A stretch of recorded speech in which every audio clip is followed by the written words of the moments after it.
Aqui eu vou discutir estratégias de como você pode aumentar em 50% o lucro do seu restaurante. Isso acontece quando você consegue diminuir 5% dos seus custos e aumenta 5% do seu faturamento. Perceba que não é muita coisa que você tem que aumentar de faturamento e nem muita coisa que você tem que diminuir, mas isso repercute em 50% o seu resultado. Eu sou a Kênia Souza, sou restauranteira há quase 20 anos. O tema de hoje é as 5 competências essenciais para o restauranteiro. Na verdade, gente, essas competências, elas servem para qualquer pessoa que esteja empreendendo, né? São competências essenciais para quem está no mercado. Mas eu vou me ater aqui às que são mais importantes para o meu segmento, né? Para o segmento de alimentação. A atividade restaurante, ela tem uma característica sui generis, né? Ela tem todo um processo fabril na cozinha, onde a gente transforma a matéria-prima, e um processo na frente, no front, né? Onde a gente vende e faz a parte do serviço, onde alguns restaurantes até têm uma questão artística e performática, né? Como restaurantes temáticos. O meu restaurante é um restaurante temático, né? Árabe. Então, uma vez por semana, a gente faz apresentações com odaliscas e é muito legal. Também gosto de começar meus vídeos falando que existe uma condição muito importante de sobrevivência no mercado, gente, que não basta você somente saber fazer uma boa comida, né? Foi o tempo em que os restaurantes sobreviviam dessa forma, né? O restaurante é muito bom porque a comida é muito boa. Hoje, o cliente, ele é muito exigente, né? Então, ele quer muito mais do que comer uma comida boa, né? Ele está muito desperto para as questões de segurança, para as questões de inovação, enfim, pela praticidade, né? Hoje a gente escolhe os nossos restaurantes de acordo com a nossa conveniência, né? Então, nem sempre a gente escolhe um restaurante porque lá tem a melhor comida, a comida mais gostosa. Às vezes a gente escolhe um restaurante simplesmente porque ele é mais conveniente para a gente, né? Ou ele está perto do nosso trabalho, ou ele está perto da nossa casa, enfim. Mas eu gosto sempre de começar meus vídeos desmistificando essas questões, porque existe uma certa complexidade nessa atividade e as pessoas acham que não, acham que é muito simples. E é só depois que você já pulou nessa piscina é que você percebe que é uma atividade bem complexa. Que os meus amigos falam, olha, se tudo der errado na minha vida, eu abro um restaurante. Porque tem aquela premissa de que as pessoas precisam comer e que os restaurantes têm um lugar casto, sagrado, né? De que pode tudo estar indo mal, mas a atividade de restaurante vai bem simplesmente porque as pessoas precisam comer. E isso já não é mais bem assim. O restauranteiro, o cara que está atento e que ele faz disso a sua atividade principal, ele sabe que precisa de bem mais ingredientes aí para esse bolo para dar certo essa receita. Então, antes de entrar nessas competências, eu quero falar um pouco sobre consistência. Sucesso, né, gente, depende muito de consistência. Um restaurante que vende muito, ele dá praticamente o mesmo trabalho, gente, que um restaurante que não vende tanto. Simplesmente porque os afazeres basicamente são os mesmos. As contas a pagar não mudam, né? O que muda é o nosso custo variável, né? O custo de mercadoria, enfim. Mas o custo fixo não muda. O seu aluguel vai cair todo mês, a sua despesa com contador, com internet, né? Com o gás, com a luz, enfim, com tudo que envolve uma operação, isso não para. A gente precisa vender mais para diluir esses custos, mas esses custos, eles não deixam de existir. Então, é muito importante essa questão para o sucesso da consistência, né? Então, não adianta pensar assim, tem gente que pensa isso, né? Tá vendendo pouco, mas é porque é um mês, arrumando desculpas, né? Hoje mesmo eu estava conversando com um colega de profissão e ele disse assim, Kênia, mas é janeiro, né? A galera ainda está viajando. Gente, a gente pode se apegar a essa desculpa ou a gente pode enfrentar algumas verdades de que talvez a nossa operação não esteja bem, né? A sua operação não esteja bem. Porque, sim, tem muita gente viajando, mas tem muita gente que sequer viajou, né? E essas pessoas vão comer em algum lugar. E eu torço que seja pelo meu restaurante e pelo restaurante do meu colega que estava comigo hoje, batendo esse papo sobre como está o setor de gastronomia hoje no Brasil e na nossa cidade. Mas hoje, como eu falei, a gente vai falar das competências e eu queria dar uma dica. Faz dias que eu estou pensando nisso, de dar uma dica de como é a minha rotina. Porque eu tenho uma rotina bem apertada, né? Eu tenho, para quem me conhece, eu tenho 3 filhos, né? Eu tenho o restaurante, eu tenho um outro empreendimento digital. Então, isso demanda muita energia e muito trabalho. Então, desde quando eu comecei as lives, eu pensei, poxa, acho que é uma boa oportunidade de compartilhar com as pessoas, né? O que dá certo para mim, porque eu posso ajudar as pessoas de alguma forma. Então, assim, o meu dia começa muito cedo, né? A vida do dono de restaurante é puxada, então você tem que criar rituais que te coloque numa certa... Você tem que encontrar algum conforto, né? Então, para aguentar esse dia puxado. Então, meu dia começa muito cedo, né? Eu saio do quarto, já vou tomar minha água, tomo meio litro de água e volto para o meu quarto. Enquanto isso, meus filhos ficam com meu marido, que fica a cargo do café da manhã. Então, enquanto ele faz o café da manhã e curte aquele momento gostoso da manhã com as crianças, eu volto para o quarto e faço uma meditação. Faço uma prática de 20 minutos. Essa prática, ela começa com uma técnica de mindfulness, onde me ajuda com o agora, né? Em focar, estou aqui, né? Na presença. Num segundo momento, ela entra mais profunda com as questões da meditação mesmo, que te ajuda com o passado. Por fim, tem a parte da visualização criativa, que a gente chama de envisioning, né? Tem quase um ano já que eu estou fazendo essa prática e tem me ajudado muito. Então, antigamente eu acordava e a primeira coisa que eu fazia era pegar meu celular e checar as mensagens, e sempre com aquela taquicardia, imaginando que podia ter alguma mensagem, né? Porque a gente já foi alvo de roubos, enfim, na madrugada você sempre com aquela preocupação, né? De se a loja está tudo bem na loja, ou se o pessoal já foi para a loja, já abriu a loja, como é que está a operação. E eu percebi que isso estava me colocando num lugar muito ruim, um lugar de estresse extremo, e isso começou a repercutir na minha saúde. Foi quando eu busquei essa alternativa da meditação e posso dizer assim que a minha vida melhorou muito quando eu comecei com essa prática. Então, gente, são 20 minutos pela manhã, em jejum, eu levanto, tomo minha água, né? Muito importante se hidratar a hora que acorda. Tomo a minha água, volto para o quarto, faço esses 20 minutos, que é de ouro, tá? Essa parte do envisioning, da visualização criativa, ali eu ensaio todo o meu dia, né? Eu penso como eu quero que o meu dia se desenrole. Você precisa ensaiar na mente antes, então ali eu ensaio tudo. Eu penso como vai ser minha manhã, como vai ser o meu almoço, se eu tenho alguma reunião importante à tarde, alguma negociação com o fornecedor ou com o cliente, quando eu vendo um coffee break ou quando eu vendo um aniversário. Então, eu ensaio tudo isso na minha mente antes, ali nesse momento da meditação, da visualização criativa.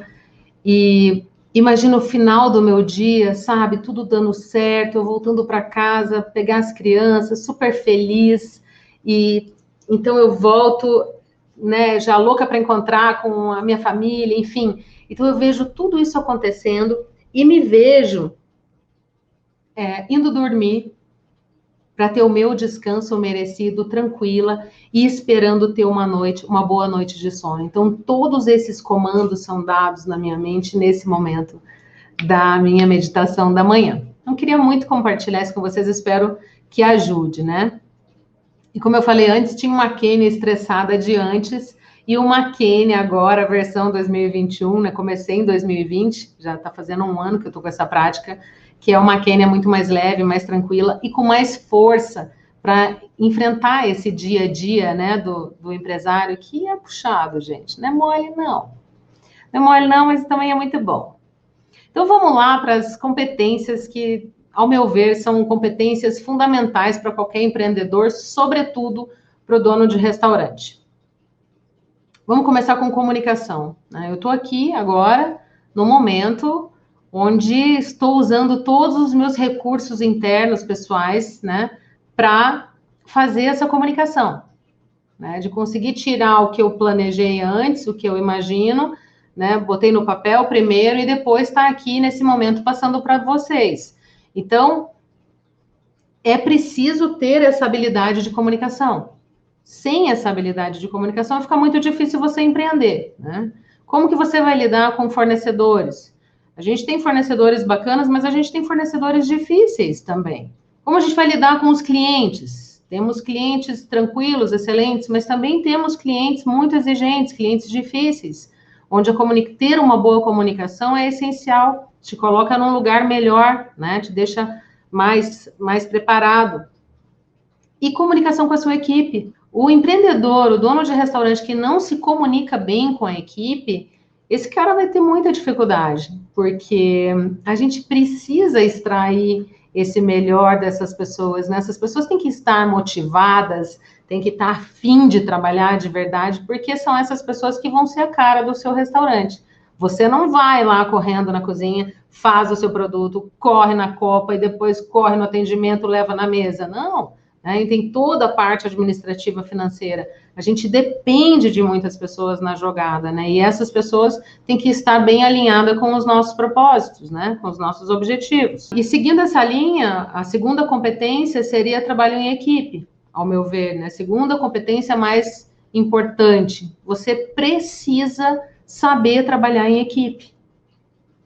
E quando eu digo saber trabalhar em equipe, é saber se colocar no lugar do outro, né? É saber fazer a minha parte do trabalho, comunicar o suficiente para que a pessoa entenda qual é a parte do trabalho dela, estar contando que essa pessoa vai te devolver o que ela se comprometeu em fazer e conseguir extrair esse melhor de toda a equipe para você conseguir orquestrar tudo perfeitamente no seu restaurante e fazer um serviço de ponta. Eu conto com algumas ajudas. Eu tenho uma colega que eu falei no início da live que eu vou chamar ela para fazer um bate-papo com a gente, e o nome dela é Sabrine, e a Sabrine, ela me ajuda com os treinamentos.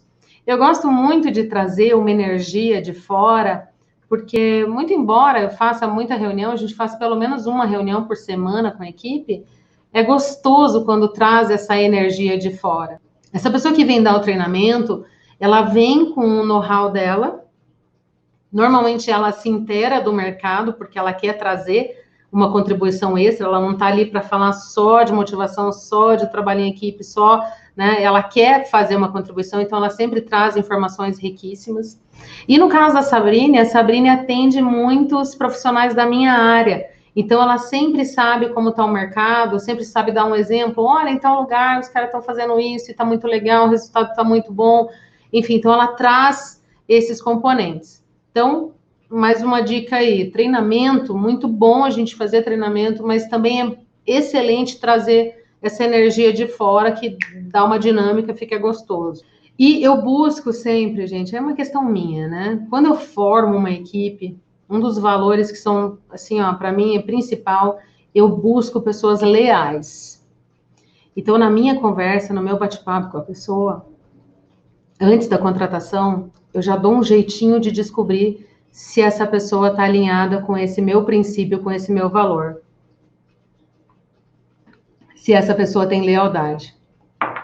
E é muito fácil de você perceber isso. Esse cara começou uma entrevista falando mal do emprego anterior, primeira luzinha vermelha que acende, né? Esse cara você tá perguntando da família dele, é um cara que reclama da mãe, que fala que tem problemas familiares. Cara, sabe, são coisinhas que vão acendendo essa luz vermelha pra gente, que a gente tem que estar bem atento a essas questões. Eu busco pessoas leais, né? Tem competências que você ensina, né? Habilidades que você ensina. Lealdade é uma coisa que você não ensina, amigo. Ou esse cara vem chipado com a lealdade, esse cara já vem com esse software instalado, ou não vai ser você, com toda a sua, né, disposição que vai ensinar esse cara a ser leal. Liderança.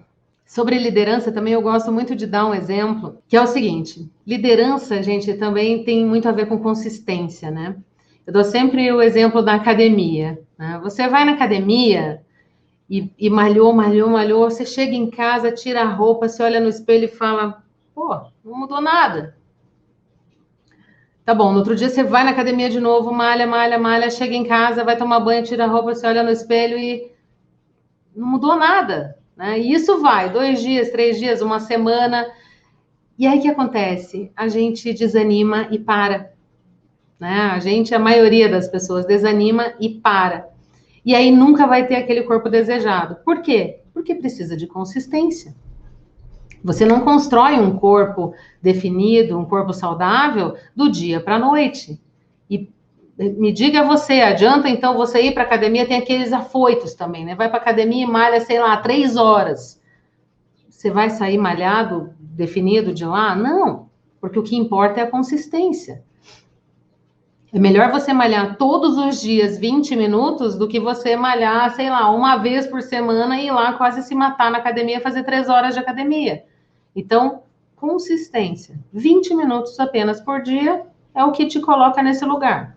E aí, quando você realmente se importa, é que você consegue extrair o máximo dessas pessoas, né? A máxima potencialidade. E somente assim você também consegue extrair a máxima potencialidade do seu restaurante. Porque, como eu falei antes, um restaurante que vende muito, gente, dá quase o mesmo trabalho que um restaurante que não vende nada. Então, se você entrou nessa brincadeira, se você desceu para o play para ser restauranteiro, então, meu amigo, você vai ter o mesmo trabalho vendendo muito ou vendendo pouco, né? Quando vende pouco, tem outros problemas. Outra competência, saber fazer planejamento, tá? Então, voltando, comunicação, trabalho em equipe, liderança e saber fazer planejamento. Aqui eu também conto com uma outra colega que me ajuda muito, que eu conheci ela no Sebrae, porque eu passei uma vida dentro do Sebrae já. Eu sou uma fã do Sebrae, fiz Empretec, fiz o PSGQ, entrei 2 anos consecutivos no MEG, que é um modelo de excelência em gestão. Inclusive, nós ganhamos 2 anos consecutivos o prêmio de excelência em gestão, né? Se eu não me engano, foi ano de 2016 e 2017. Nós ganhamos esse prêmio. E além da nossa excelência em gestão, que os caras, o critério é bem apertado, mas eu lembro que a gente tinha naquela época, temos ainda, mas naquela época a gente tinha uma pegada de sustentabilidade muito legal, que colocava realmente a gente numa posição privilegiada, porque nós tínhamos uma horta grande que conseguia abastecer toda a parte de temperos, né, do restaurante, uma horta 100% orgânica. A gente fazia o recolhimento de água de chuva, então a água que usava na horta era toda uma água que a gente coletava da chuva, eu tinha várias caixas d'água que fazia essa coleta. Claro que nas épocas de seca a gente acabava usando a água da rua, né, gente, a água da Sanepar, mas essa horta ela era muito sustentável por conta dessa água, desse reaproveitamento da água. Então, eu conheci a Olga ali no Sebrae, e a Olga todo ano me ajuda a fazer o planejamento, tá? Gente, sem planejamento, sem medir, não dá para saber se a gente está crescendo, não dá para saber como que a gente está performando. E aí, sem medir, né? Como saber quem dirá se você está indo bem ou não? O nosso planejamento, ele tem a parte financeira, né, onde a gente faz as métricas de quanto a gente está vendendo, quanto a gente quer vender, qual é o percentual que a gente vai aplicar, enfim, todas esses indicativos. E fazemos um planejamento de marketing, onde a gente trabalha basicamente com 4 janelas, né? Então, a gente faz 4 campanhas durante o ano. Essas campanhas duram 3 meses cada uma, então, no início do ano, a gente já sabe como vai ser o ano. Tem ajustes? Claro que tem ajustes. Às vezes, na metade do ano, a gente é obrigado a mexer no planejamento. Por isso que a gente fala também que planejamento, tem algumas partes do planejamento que você faz a lápis. Por quê? porque você tem que estar adaptando, né, esse planejamento. Cara, pensar em 2020, eu quero que alguém escreva aí o que foi mantido, né, em 2020, porque teve tantas mudanças, foram tantas variáveis, né, que não tem plano que sobreviveu ao campo de batalha ali, não teve, porque foram tantos desdobramentos que por mais que a gente estava tentando prever os próximos movimentos, mas isso não estava acontecendo da forma como sempre aconteceu, né? Foi um ano muito atípico. Né? Outra competência, gestão. Eu falei 2 lives só sobre isso. Cara, se não tiver gestão, você tá na roça. Precisa de gestão administrativa, né? Gestão de RH, de pessoas e gestão financeira. Sem gestão financeira, se você não estiver muito atento aos seus custos, isso pode comprometer a sua operação forte. Eu fiz uma live com a Ariane, nós falamos sobre cultura de inovação. E eu fiquei com um termo que a Ariane usou na cabeça, que é imunidade ao fracasso. Às vezes, a gente fica impedido de inovar porque a gente tem muito medo do fracasso. Cara, você tem medo do fracasso, você tem medo do ridículo, você tem medo de empregar muitos recursos, né? E aquilo não dá certo. E a Ariane, ela dá um passo a passo para você desenvolver essa imunidade ao fracasso, né? Para você prototipar, para você fazer coisas pequenas e ver se isso tem aplicabilidade de verdade, se isso resolve um problema do coletivo. Então, a cultura de inovação está dentro das competências que, no meu ver, é essencial o empreendedor ter. Ano passado, tivemos várias inovações na empresa, né? Deixa eu ver se eu lembro de todas elas aqui. A primeira inovação foi bem no início da pandemia. Nós fizemos a venda de um voucher, de uma compra antecipada, onde as pessoas compravam um voucher antes para usar no delivery e tinham um desconto, assim, absurdo, de 50% quase, comprando esse voucher para a gente monetizar num momento em que não tinha ninguém saindo de casa e nem o delivery estava rolando naquele início, porque estava todo mundo com medo. Com medo até do boy trazer o vírus, a peste, para dentro de casa das pessoas. Então, foi bem naquele início. E eu lembro que o meu texto era bem assim, se você... Deixa eu ver se eu lembro aqui. Tinha alguma coisa a ver assim, você sabia que as marcas, que talvez as marcas que você mais ame, talvez não estejam no mercado, porque a gente já sabia, já previa que muita gente não ia aguentar, que muita gente ia fechar, né? Então, essa foi uma inovação que deu super certo, a gente vendeu super bem e monetizamos no momento em que a empresa estava muito fragilizada. Então, foi excelente. Outra inovação foi que a gente colocou a esfirra com massa integral. Essa foi uma baita de uma inovação também, porque as pessoas adoraram. E olha só, essa não foi a minha primeira investida nisso. Eu já tinha feito uma investida dessa no passado, de trabalhar com a massa integral, mas acho que não era, acho que o timing estava errado. Não era o momento ainda, porque eu coloquei, não tinha apelo, as pessoas não pediam, a gente acabou tirando. Mas agora a gente colocou no mercado, talvez a gente comunicou melhor isso, e tá um sucesso. Então ela já vende quase pau a pau ali com a massa tradicional. Né? Então, acho que isso foi uma inovação sensacional que a gente fez. Outra inovação. Um dia eu estava ali olhando o meu cardápio e pensando assim, cara, 90% do meu cardápio é de proteína animal, né? A gente não está atendendo essa demanda de vegetarianos, de veganos, né? Essas pessoas que, de vez em quando, frequentam o restaurante e comentam, pô, não tem uma versão vegetariana, por exemplo, do kebab, né? No passado, eu tive um kebab de falafel, que era um kebab voltado para esse mercado vegetariano. Mas naquela época, esse mercado ainda não estava assim com esse crescimento exponencial que está agora. Talvez está na hora de voltar, vou pensar nisso. Que mais de inovação que a gente fez? Ah, quando voltou, quando o pessoal voltou a sair, quando os restaurantes foram liberados, a gente começou com as apresentações de dança árabe, né? E começamos também com a música ao vivo. Isso também foi uma inovação e o pessoal adorou. Dia de música ao vivo, a gente coloca todas as mesas para fora do restaurante e lota. Ninguém quer ficar lá dentro, todo mundo quer ficar lá fora porque quer ficar perto da música. Então, isso foi mais uma inovação que a gente fez. Então, essa cultura de inovação tem que estar muito forte.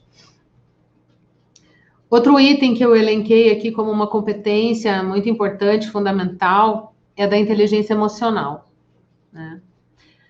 Além de a gente trabalhar até muito tarde, né? Você fecha um restaurante, sei lá, 11h30, meia-noite, às vezes 1h da manhã, e naquele momento do cansaço, você não pode tomar decisão nesse horário. Porque depois de um dia inteiro na batalha, na luta ali, não é hora de você tomar grandes decisões. Eu sempre digo que a força, ela vem com o sol. Então, se você está pensando em em desistir de algum produto, de mudar alguma coisa no seu restaurante, e você teve essa ideia ali no cansaço, no final do teu plantão, ali no final do expediente, cara, não toma essa decisão nesse horário. Nem comenta isso com a tua equipe. Vai para casa, dorme, descansa. Lembra da Tia Kane aqui, faz o ritual da manhã, faz a meditação. E se essa ideia ainda tiver aqui, ó, martelando na tua cabeça, aí sim, eu penso que seria importante você, de repente, botar em prática essa ideia.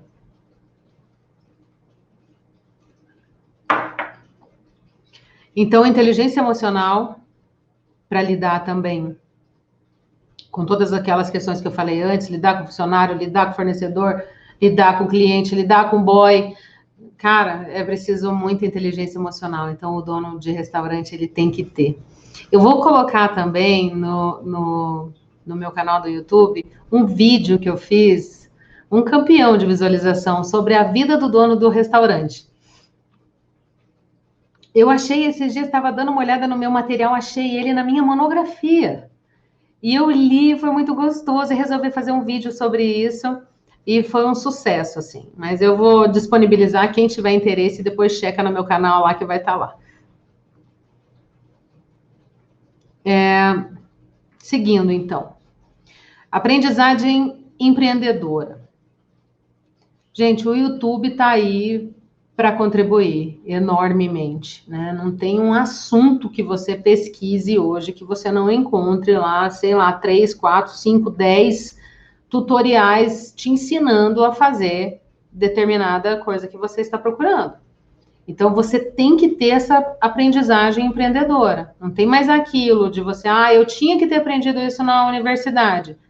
Cara, o que a gente aprendeu na universidade não te colocou, não te trouxe até agora, né? Ele te dá uma base, sim, claro, isso é incontestável, mas a gente sabe que isso não nos mantém no mercado. Você tem que estar em constante aprendizagem. E hoje tem muitas e muitas formas. Quando eu comecei lá atrás, não tinha isso, não existia toda essa disponibilidade, quantas pessoas, com quantos canais. Hoje você hackeia qualquer receita, os chefes falam abertamente dos segredos, né, que eles têm na cozinha. Então, basta saber procurar que você vai achar. O Sebrae é outro que estabelece essa parceria de aprendizagem, né? Eu já fiz tantos cursos no Sebrae, onde eles fazem rodas de negócios e a gente discute os nossos negócios, você fala da tua problemática e quem está ali participando contigo te ajuda na busca das soluções desses problemas. E aí é legal porque você também se envolve com o problema dos outros e cresce essa comunidade que quer se ajudar e que quer contribuir. Então, sai coisas riquíssimas dali, né? Outra coisa que eu faço muito, gente, é que eu estudo os principais players de mercado. Então, eu penso, cara, quem que são os manda-chuva aqui, né? Quem tá no topo? O que esses caras estão fazendo? Quais são as tendências de mercado? Né? Então, você tem que estar sempre com esse radar, atento para o que esses caras estão fazendo, né? E vendo o que se aplica para o seu negócio. Claro que nem tudo que os caras estão fazendo lá, você vai olhar, pô, você vai olhar uma estratégia do Burger King lá, que botou, sei lá, 3 sanduíches por R$ 15. Isso não é para o bico do pequeno empreendedor. Não é. Você não consegue competir com esse tipo de campanha, né? Com esse tipo de promocionado. Isso a gente só assiste e lamenta, né? Porque a gente não consegue. Os caras compram de tonelada. Eu falei uma live inteira só sobre itens que são elegíveis, promocionáveis e itens que não são, né? Então, difícil, mas a gente tem que estar atento para saber o que esses caras estão fazendo no mercado, o que esses caras estão aprontando, né? Onde que está essa visão deles para ver se a gente alcança e às vezes copia, às vezes aprimora, mas o importante é não ficar parado. Então, eu elenquei essas competências, mas existem outras, tá, gente? Não quero dizer aqui, determinar nada, eu estou falando da minha perspectiva, como eu vejo o mercado, como eu atuo nos meus negócios, né? Então, eu espero ter contribuído nesse sentido. Gosto de falar também que eu li uma pesquisa alarmante, então eu falo isso sempre, em todas as lives, em todo o meu material. Se você me acompanhar, você vai ver que eu falo isso com uma certa regularidade, é que 70% dos restaurantes que estão no mercado operam com menos de 10% de lucro. E, gente, isso não é um número saudável, né? Uma operação de restaurante tem que trabalhar com uma margem de 20% de lucro, né? A gente pode chegar a 25% de lucro. Essa seria a sua máxima potencialidade. Então, amigo, você não precisa vender o dobro, você precisa ganhar mais, você precisa acertar a sua margem de contribuição, você precisa atacar os seus custos. E aí sim você consegue chegar a essa margem bacana de ideal aí de 25%, né? Então, a minha dica de hoje é essa: estar sempre se aperfeiçoando, estar sempre com esse radar, né, para essas principais competências que a gente tem que desenvolver. Eu espero ter contribuído.